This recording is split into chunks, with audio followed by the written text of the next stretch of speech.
Everybody. For those of you who don't know me, my name is Kevin Hayden. I'm the district attorney here in Suffolk County. This morning, our Suffolk County grand jury indicted Warren Shea, 40-year-old man of Boston, on one count of involuntary manslaughter, one count of operating a boat while intoxicated, causing death, two counts of operating a boat while intoxicated, causing serious bodily injury, one count of using a boat without authority, and one count of a Logan Airport security violation.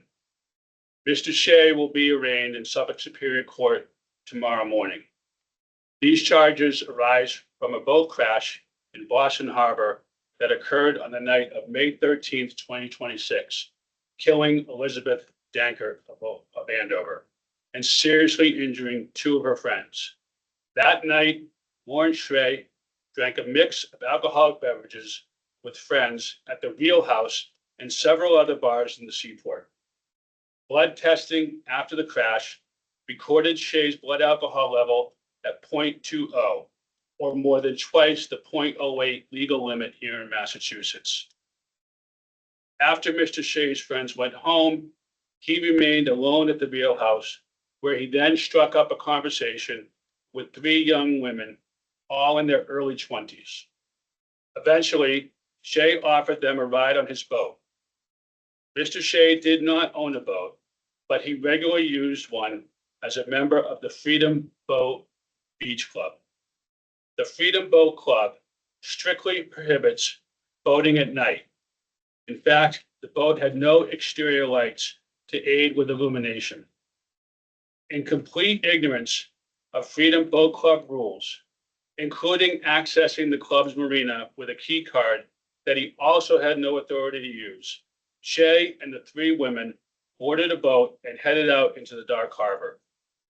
In the time leading up to the crash, cell phone videos recorded Shea's conduct, including inattentiveness at the helm, dancing, and engaging with the three young women.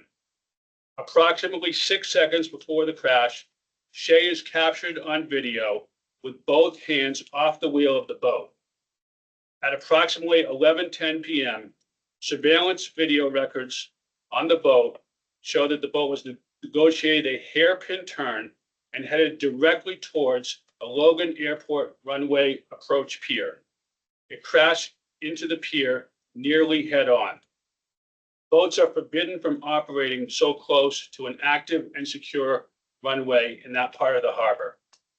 Recovered data from the boat navigation system indicates that the boat was traveling at a dangerously excessive speed for the area of 36 miles per hour at the time of the crash. What transpired after the crash can only be described as a tremendously heroic rescue operation.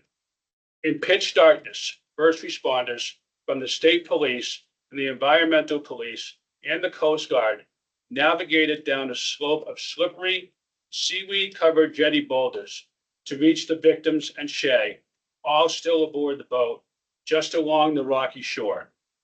They administered immediate medical care before rushing the four to awaiting ambulances on shore.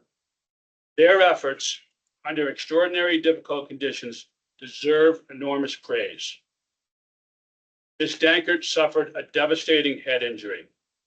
Shea and her two friends suffered multiple non-life-threatening injuries. Tragically, Ms. Dankert, known by her family and friends as Lizzie, succumbed to her injuries and was pronounced deceased at the Massachusetts General Hospital. This investigation was the result of a collaborative and comprehensive work by the Massachusetts State Police, Massport, the Massachusetts Environmental Police, the U.S. Coast Guard, the Boston Police Department, and the Boston Fire Department, together with our office. Their extraordinary efforts continued long after the first response and resulted in the recovery of a vast amount of evidence relevant to the crash, including a cell phone believed to be Ms. Dankert's, found a week later by a dive team at the bottom of the Boston Harbor near the crash site. In the end, we are here today, and Lizzie Dankert is not here today because of Warren Shea's dangerous and ultimately deadly behavior. He was intoxicated. He unlawfully took a boat out into Boston Harbor in the dead of night. He drove that boat at a reckless speed in a restricted area of the Boston Harbor. He did this with 3 young women aboard, placing their lives in imminent danger. His reckless actions that night ended one life and dramatically changed 3 others, including his own. At this point, I will turn it over to Massachusetts State Police Colonel, Lieutenant Colonel Jeffrey Botwell, the Commander of the Division of Investigative Services.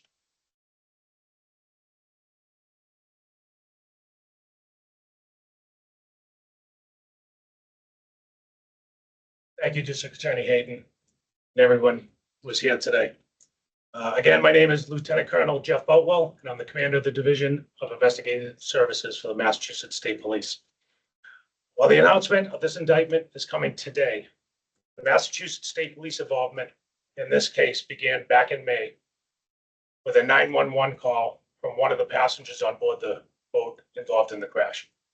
Since then, our troopers from various units across the state police have spent months collecting and analyzing evidence, conducting interviews, and following the facts to get us here today.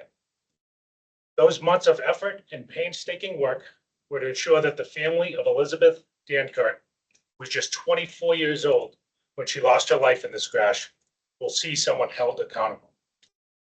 And that process of accountability begins today. Today's announcement is the result of months of work of the Massachusetts State Police Detective Unit assigned to the Suffolk County District Attorney's Office, Troop F detectives, State Police Crime Scene Services, the State Police Marine Unit and Underwater Recovery Team, alongside our partners from the Massachusetts Environmental Police and prosecutors at the Suffolk County DA's office. Whenever someone loses their life or is seriously injured, an announcement like the one we're delivering today can never fully heal the wounds of the loss that have been endured. But it's important that we stand here today to remind every citizen of the Commonwealth that when you break the law, there are consequences, and the Massachusetts State Police won't rest until all facts are uncovered and until justice is served. Thank you. Any questions? Yeah, are you able to explain, did Shay, he met the women and then did they go get the boat together or was the boat already checked out? They left the establishment together and went to the marina where these boats are located. There's a swipe key that you use just like getting into any building that accesses you to the marina. He had a card, he swiped the key, that gives him access to boats. A number of boats, I believe, in the slip, correct? So he could have taken any number of boats at that point. The club said he wasn't a member. That obviously was wrong, right, at the time? Said- Was not a member, they said? Yeah, originally. No longer a member, he was at the time. Are there questions about why that key card worked if these boats weren't supposed to be taken out at night? Do you want to address that? Sure. So the Freedom Boat Club operates at several different locations. They have a location in the Seaport neighborhood of Boston. The security is managed by Fan Pier Marina. So the transient pass is used by people who leave their boats in the marina and need 24-hour access to their vessels. Lawrence Shea had a transient pass he was not authorized to have and was able to use that to gain access to the Freedom boats that were on site. So he had a pass in addition to his membership pass or separate from? The membership doesn't require a pass. You can go through operating hours. This was long after operating hours. So how did he get a transient pass? That is We unclear. don't know. How about a key, physical key to the boat itself? Was that just kept on the boat? The keys are kept in a box that are stored out of sight, but Shay was a regular user of Freedom Boat Club and so had been there many times when boats were checked in and checked out. Is there any indication he used it after hours other than that instance, the marina? In this instance, he certainly did, what we can say. What of those friends that you had mentioned at the bar before with him prior? Any other connection? I'm sorry. The friends that were with Shay at the bar prior at Real House, or any other connection with them with this incident? No, they weren't. They were gone. They had gone home. They were nowhere around when this happened. And any prior relationship between Shay and the victims? Not that we know of. None. Often with a vehicle accident on the road, there's at least some early charges right away. You know who the driver is, maybe he gets charged with something, and then charges are done additionally. What about this case? took so long before you could get to this point to name Shay? Yeah, I don't know if there's anything extraordinary about this case whatsoever. Oftentimes, I mean, certainly if there is enough indication in certain circumstances for us to charge early, then that's what we do. When we believe there's probable cause to move forward on a charge, that's what we do. But oftentimes in incidents like this, whether it's on the road or at sea, these can be lengthy investigations. It requires accident reconstruction. You just heard that someone found a dive team found a cell phone right at the crash site a week afterwards. So they were still working this long after it happened, and they're still working it to a certain extent. But these investigations take time. Getting all of the relevant information, all the video information, all the information from a car or a boat's computer system takes an enormous amount of time and an enormous amount of really detailed scrutiny. And it's a hats off to all of our law enforcement partners for the incredible job that they did in bringing all the evidence forward in this case. You said you have video of the accident. Was that Logan security video? Homeland Security. Yeah, security video. Homeland Security, you said? Were you able to talk to the family and get a reaction once you told them about the arrest? I've been speaking with the family since right after this occurred. Our office maintains contact through myself and a victim witness advocate. And we've been able to speak with them and we wish her siblings and her parents well at this point. They've been informed of all the charges every step of the way. Or was there a sense of having some justice proceed in this? I think they're still very much mourning. I think a lot of this, a lot of these details come in pieces, and so it delays grieving quite a bit. So at this point, they're in mourning and they're prepared for the many steps ahead between now and when this case resolves. How common of a problem is this, driving intoxicated on the harbor, boats at night, circumstances like this? That's probably a better question for our law enforcement partners. A case of this nature that clearly doesn't happen very often. Not often see a case this incredibly tragic and quite frankly avoidable, completely avoidable. But how often that's happening in situations where the case doesn't rise to this level, I don't know. Do you have? I don't have any specific numbers on it. I mean, I know it would be an issue. It's hard to say, but it is definitely something our teams focus on. And much like driving a vehicle under the influence, it would be the same with the vessel. Does the boat club bear any responsibility with this? It seems like this was pretty easily accessible. I was able to just, I know he's a regular at this boat club, was able to just get the keys and kind of go here. Yeah, I not criminally. You mentioned the lighting on the boat. Were no navigational lighting either? There's some ambient lighting on the boat, but there's not a headlight in the same way that you would have. So you would really need a spotlight to be able to illuminate the pier at that time of night. It's incredibly dark. But port and starboard lighting.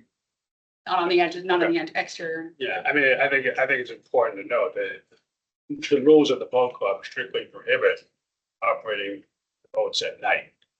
That's not supposed to happen. So the boats are not equipped with that type of lighting because it's not permissible.